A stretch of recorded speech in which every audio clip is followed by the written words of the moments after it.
Bonsoir à tous. Bonjour Célia Cléry. Bonsoir.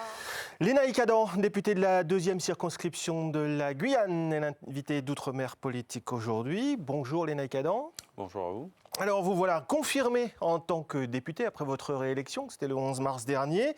Mais pendant la première partie de votre mandat, un site citoyen vous a classé parmi les élus les moins travailleurs. C'est le fait de la réélection, ça va changer ? Il n'y a pas histoire de ça va changer ou pas. Il faut tout simplement se dire qu'il y a le temps de l'installation. Au-delà du temps de l'installation, très peu de députés avaient un recours sur le dos et donc il fallait se défendre et puis prendre ses marques. Et je crois que j'ai fait au mieux, en tout cas pour un jeune député qui venait d'arriver dans cette institution. Vous êtes à la fois le plus jeune député de la Guyane, le plus jeune député des Outre-mer pour cette session parlementaire, le premier Bushinangé également à faire son entrée à l'Assemblée nationale. Et lors de son discours de politique générale, Édouard Philippe, le Premier ministre, a dit de vous que vous étiez peut-être l'une des grandes figures que la Guyane offre parfois à notre pays. Est-ce que tout ça, c'est pas trop lourd à porter finalement ? Je ne sais pas si c'est trop lourd, mais en effet, c'était une surprise pour moi-même, puisque je ne le savais Qui pas. vous cite dans son discours, Édouard Philippe ? C'était une surprise, puisque je ne savais pas, en tout cas, je n'étais pas tenu au courant de cette information-là. Mais bien sûr, c'est un honneur pour moi. Mais au-delà de ma personne, c'est un honneur pour la Guyane d'être cité. Et j'espère pouvoir profiter de cela pour permettre à notre territoire de pouvoir briller, mais aussi d'obtenir ce qui est nécessaire pour son rattrapage ou tout simplement pour son développement. Vous vous inscrivez dans la lignée d'autres grandes figures de l'Assemblée nationale. On a connu Gaston Monnerville précédemment, Christiane Taubira plus récemment. Non, je crois qu'aujourd'hui, je ne peux pas parler vraiment de lignée ou de m'inscrire dans leur dynamique. Je crois que nous avons une nouvelle histoire à écrire. Bien sûr, il y a une certaine forme de continuité, qu'on le veuille ou non, puisqu'on se bat tous ensemble pour le même territoire. Et donc, il est clair que l'essentiel et puis la seule chose qui nous anime, c'est l'intérêt suprême de la Guyane. Est-ce que votre modèle, ce ne serait pas aussi Jean Galmot, qui a été député de la Guyane, mais à qui on a reproché d'avoir fait avancer ses affaires en même temps que la cause guyanaise? Alors, si c'est Jean Galmot, s'il a procédé ainsi, je ne vois pas pourquoi je devrais le prendre comme modèle, mais je crois que ce sont des personnes en tout cas, vous êtes chef d'entreprise. Oui, je suis chef d'entreprise. J'ai très bien compris la subtilité de la chose, mais je ne vais pas répondre avec autant de facilité et tomber dans ce piège-là. Mais il est clair que je crois que je n'ai pas besoin d'être un professionnel de la politique. Ça m'anime et je tiens vraiment à continuer à travailler. Prenons l'exemple tout simple. Lorsqu'ils ont invalidé mon élection, je n'avais pas de difficulté. Je poursuivais mon travail et puis je n'ai pas dû avoir de difficulté à faire quoi que ce soit. J'ai continué à travailler normalement. Si je n'avais pas été réélu, ça aurait été le cas aussi. Et donc je crois qu'il est nécessaire pour n'importe quelle politique d'avoir un travail. Vous avez dit que c'était aussi un moyen de rentrer à l'Assemblée nationale, de vous faire un réseau. Alors ça veut dire un réseau pour la Guyane, mais ça peut aussi servir peut-être des intérêts plus personnels. Absolument. De toute façon, ça serait mentir de distinguer les choses d'une manière ou d'une autre. Le réseau, il est constitué, il n'est pas pour Lénaïque Adam. C'est un réseau qui est à la disposition de n'importe quel citoyen, de n'importe quel Guyanais, de n'importe quel Français, puisque nous sommes représentants de la nation. L'idée de réseau, c'est de tout simplement pouvoir faciliter et puis rediriger nos concitoyens. Et donc, bien sûr, parfois, on peut appeler ou dire des choses qui rentrent dans le cadre privé, mais l'essentiel et puis l'utile, c'est de travailler pour nos concitoyens. Il y a un mot qui revenait dans vos présentations préalables, quand vous n'étiez pas encore député, c'était sacrifice. C'est le mot qu'on a retenu pour vous au nom de la rédaction. Et alors, qu'est-ce que ça va être le sacrifice maintenant que vous êtes député ? Je ne sais pas, peut-être que vous vous confondez, mais je parlais de sacrifice lors de mes études. Je disais que, bien sûr, lors des études, mais aussi lorsqu'on est politique, ce sont des sacrifices, tant au niveau de nos vies personnelles, tant au niveau de beaucoup d'autres choses. Je disais lors de mes études que les meilleures choses s'obtiennent par les sacrifices, la souffrance. Et donc, forcément, on met de côté certaines activités pour pouvoir avancer ou obtenir d'autres choses pour d'autres objectifs. Et donc, sacrifier parfois sa vie de famille, sacrifier parfois des activités avec des amis, sacrifier parfois beaucoup de choses dans sa construction personnelle ou professionnelle à d'autres niveaux, dans des investissements, c'est le jeu quand on veut servir son peuple. Et donc, vous avez beaucoup souffert pour devenir député ?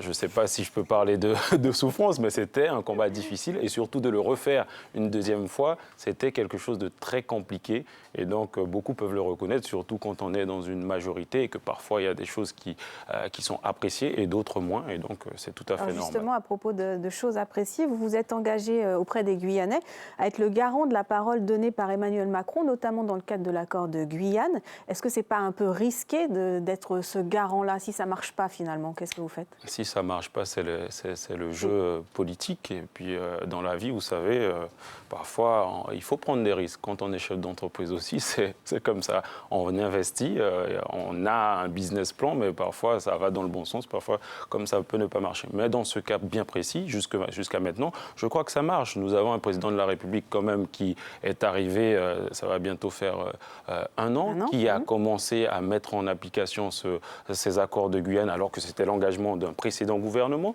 Donc je crois que jusqu'à maintenant, on avance dans le bon sens. Bien sûr, je l'ai dit au président de la République et à ses différents conseillers qu'aujourd'hui, les Guyanais veulent voir les choses dans le paysage guyanais, aller encore plus vite. En tout cas, il faut proposer des facilitations, tant au niveau de la lourdeur administrative qui existe. J'ai même proposé que les facilités, ou en tout cas les choses qui se font à Saint-Martin pour la reconstruction, qu'on puisse les appliquer, que ce soit à Mayotte ou encore en Guyane. Donc j'y crois fermement. Il y a beaucoup de choses qui ont été en tout cas, financièrement, actées. Le compte n'y était pas tout à fait, puisqu'il y a 1 milliard qui est acté, 1 milliard qui n'est pas complètement acté, celui-là. Le président de la République s'est engagé sur les accords de Guyane, donc le plan d'urgence. C'est en train d'être mis en œuvre. Bien sûr, même plus de 70% de ces accords sont appliqués et engagés. Vous êtes garant des 2 milliards?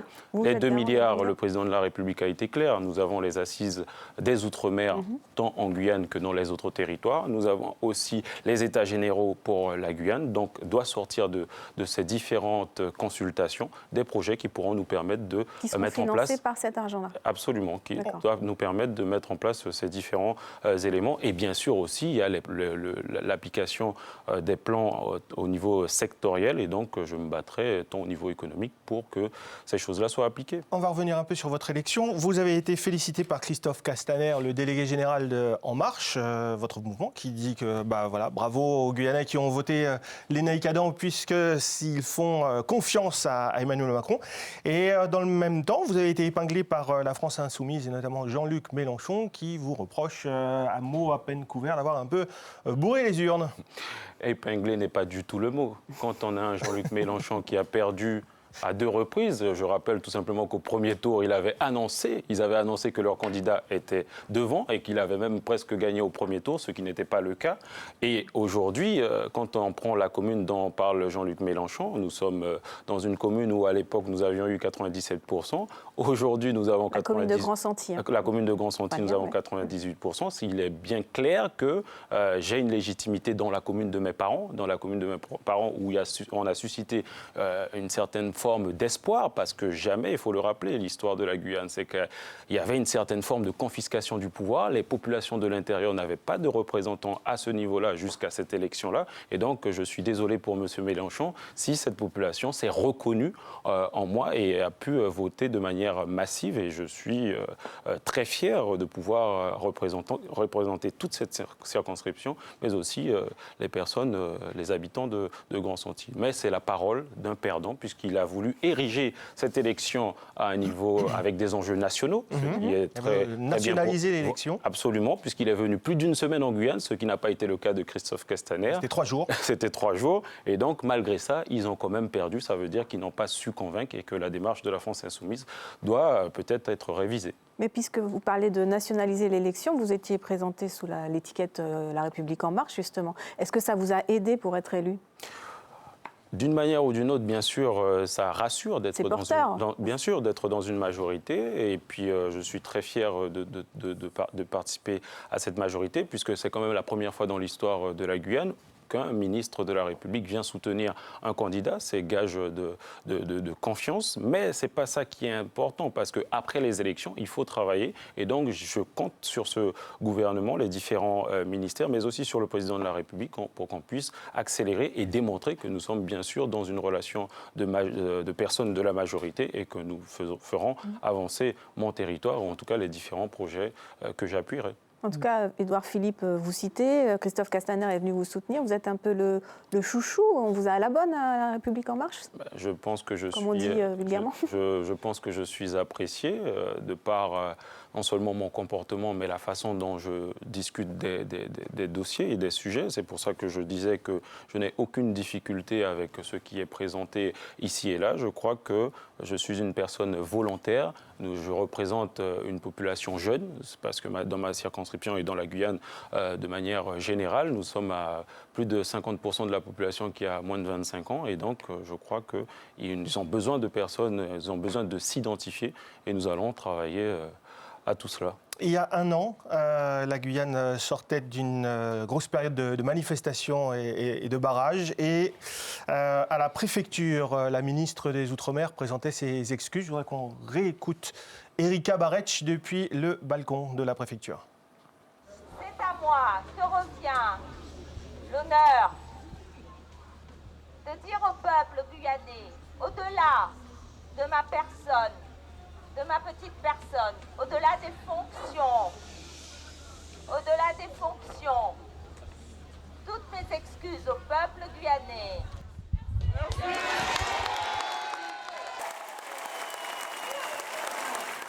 Alors, des excuses d'une ministre vis-à-vis du peuple guyanais. Vous étiez sur place. Comment vous les aviez reçues? J'ai entendu, j'ai écouté et puis bien sûr ça fait plaisir d'entendre ça de la part de la République puisque nous avons quand même un territoire qui souffre. Je ne sais pas si c'est fondamentalement de la faute de ce gouvernement, mais nous avions un deal notamment sur le pacte d'avenir, que si le pacte d'avenir était sorti, nous n'en serions pas là, à mon avis.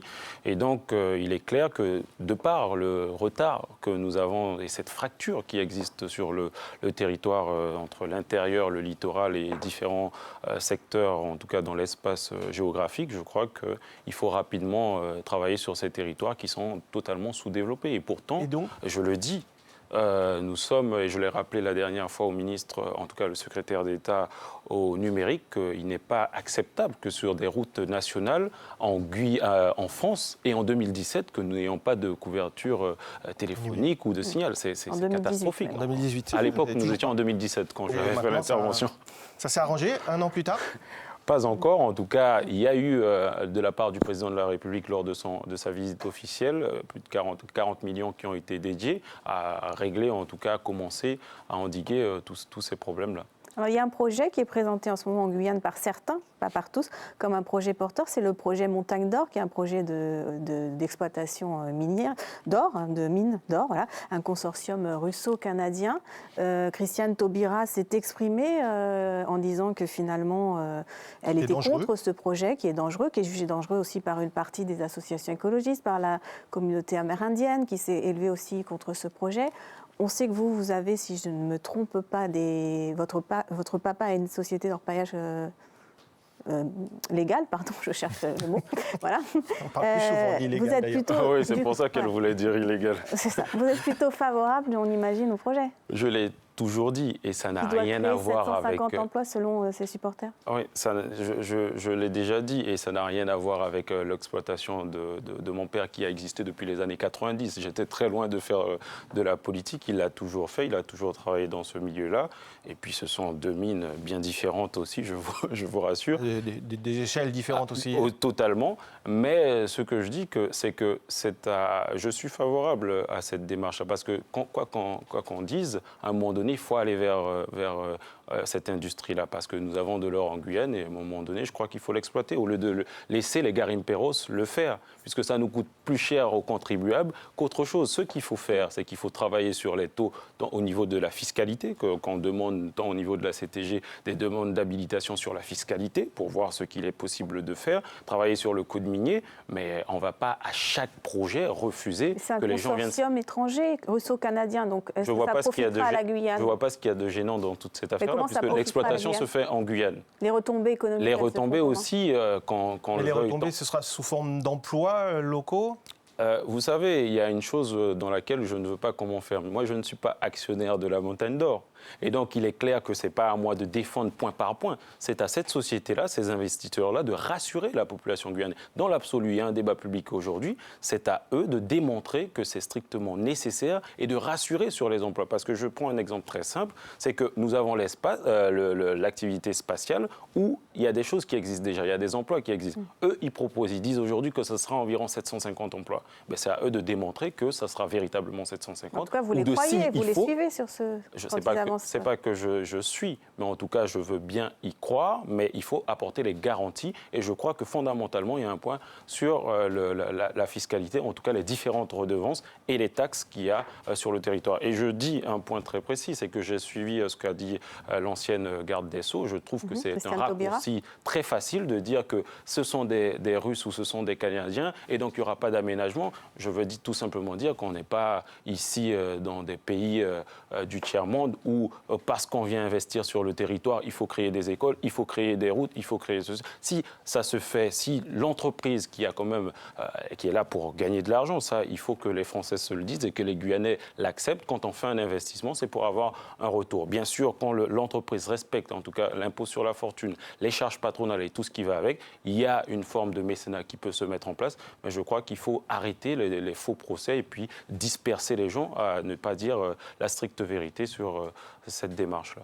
La loi immigration et asile discutée depuis quelques heures maintenant à l'Assemblée nationale. Vous allez voter le texte ou vous allez demander des aménagements de façon plus ou moins virulente comme les 20 députés de La République En Marche qui, eux, ne sont pas contents? Je ne suis pas ni dans la violence ni dans la virulence. Je suis pour le débat, la discussion. Je dois l'avouer qu'étant réélu dernièrement et étant en train de constituer à nouveau mon équipe de collaborateurs et d'attachés, je suis les débats, mais j'aurais voulu en tout cas mieux suivre. Mais la disposition des choses fait que je serai présent, mais quand les amendements que j'aurais voulu apporter, je n'ai pas pu travailler dans le bon sens. Mais bien sûr, j'ai soutenu les collègues de Mayotte dans les différents amendements, et donc je crois qu'il est nécessaire d'avoir ce débat. De toute façon, il est clair qu'il y a des gens qui parleront de laxisme, il y a des gens qui parleront de dangerosité.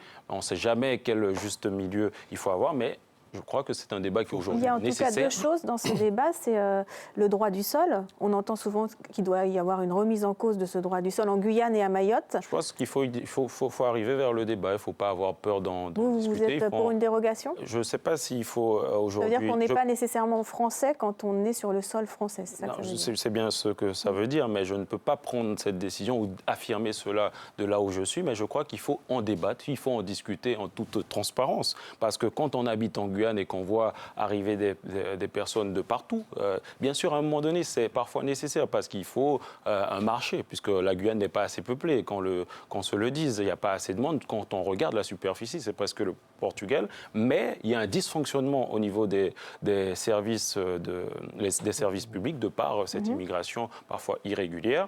Et donc, il faut faire un travail profond sur ça. Je n'ai pas de solution aujourd'hui, mais bien sûr, j'avais proposé lors des élections de la campagne en 2017 qu'il fallait aller peut-être vers l'internationalisation de l'hôpital. Justement, il y a un projet d'extraterritorialiser l'hôpital de Mayotte et l'hôpital de Guyane avec Dominique Voynet, qui est l'ancienne ministre qui est en ce moment à Mayotte, pour travailler sur ce sujet. C'est une solution pour vous? Le président de la République l'a confirmé, puisque je l'avais proposé pendant la campagne. Donc, lorsqu'il est venu, il a confirmé qu'il y aurait eu l'expérimentation. On parle d'expérimentation. On ne sait pas ce que ça va donner. Dans l'idée ou dans l'absolu, dans l'imaginaire de chacun, on espère que ça ne pourra pas résoudre le problème, mais en tout cas apporter quelques éléments et puis aller un début de solution, parce que quand on regarde la frontière entre le Suriname et la Guyane, ou en tout cas entre la Guyane et le Brésil, il est difficile de contrôler tout cela, et ce texte-là, je crois, va permettre d'augmenter les moyens pour combattre,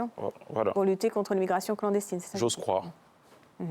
Juste un tout petit mot, mais très rapidement, sur la réforme institutionnelle. Il y aura moins de députés, moins de sénateurs. Vous qui êtes un tout jeune député, vous vous sentez déjà menacé dans votre mandat? Je ne me sens pas disparition? Je ne me sens pas du tout menacé. Je ne vais pas dire que je suis rassuré non plus, mais je l'avais dit au départ, j'ai un travail, je suis directeur d'entreprise, donc je suis sur un poste public, un mandat public. Je pense que ça doit tourner. Je suis là de passage. Je vais travailler au maximum pour marquer l'histoire lors de mon passage, mais je crois que c'est pour l'efficacité des institutions. L'idée n'est pas de réduire pour faire des économies, mais c'est de réduire pour avoir plus de collaborateurs, plus de personnes qui vont travailler. Et de ce que je sais, il y aura toujours 2 députés en Guyane. Et un sénateur, normalement. Voilà.